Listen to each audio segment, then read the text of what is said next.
রাত প্রায় 11টা, বৃষ্টি পড়ছে টুপটাপ, রাস্তায় আলো কম, বাতাসে হালকা ঠান্ডা। রাফি বাসার ছাদে দাঁড়িয়ে আকাশের দিকে তাকিয়ে আছে, ফোন হাতে।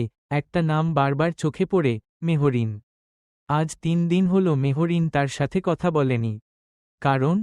একটা ছোট ভুল বোঝাবুঝি, কিন্তু জনেরই ইগো এত বড় যে কেউ আগে এগিয়ে আসছে না। হঠাৎ ফোনে একটা notification, voice message from Mehreen. রাফির হাত কাঁপতে থাকে। সে ভয় পায়, মনে হয় হয়তো এটা শেষ কথা। ভয় কাটিয়ে প্লে চাপল। মেহরিনের ভাঙা গলা, রাফি, জানি তুমি রাগ করেছ, আমিও করেছি।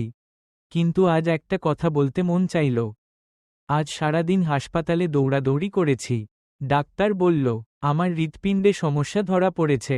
খুব গভীর না, কিন্তু যত্ন না নিলে খারাপ হয়ে যেতে পারে। আমি জানি তুমি ভালোবাসো, আমিও ভালোবাসি।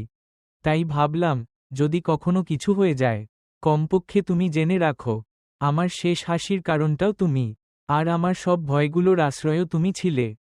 ভয়েস মেসেজটা শেষ হলো, রাফির চোখ ভিজে গেল। 1 সেকেন্ডও দেরি না করে সে দৌড়ে নিচে নেমে বৃষ্টির মধ্যে বেরিয়ে পড়ল। রাস্তায় পানি, বাতাস ঠান্ডা, তবুও দৌড়ে চলেছে। মেহরিনের বাড়ির সামনে দাঁড়িয়ে দরজায় নক দিল। মেহরিন দরজা খুলতেই রাফি তাকে জড়িয়ে ধরে কেঁদে বলে, আমি রাগ করিনি, আমি শুধু ভয় পেয়েছিলাম তোমাকে হারানোর। এবার থেকে আর কোনো ভুল বোঝাবুঝি হতে দেব না।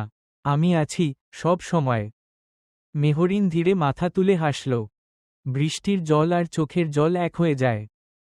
জন দাঁড়িয়ে থাকে, নীরবে, কিন্তু একে অপরকে শক্ত করে ধরে। কারণ কখনো কখনো, আমি তোমাকে হারাতে চাই না। এই বাক্যটাই সবচেয়ে বড় ভালোবাসা।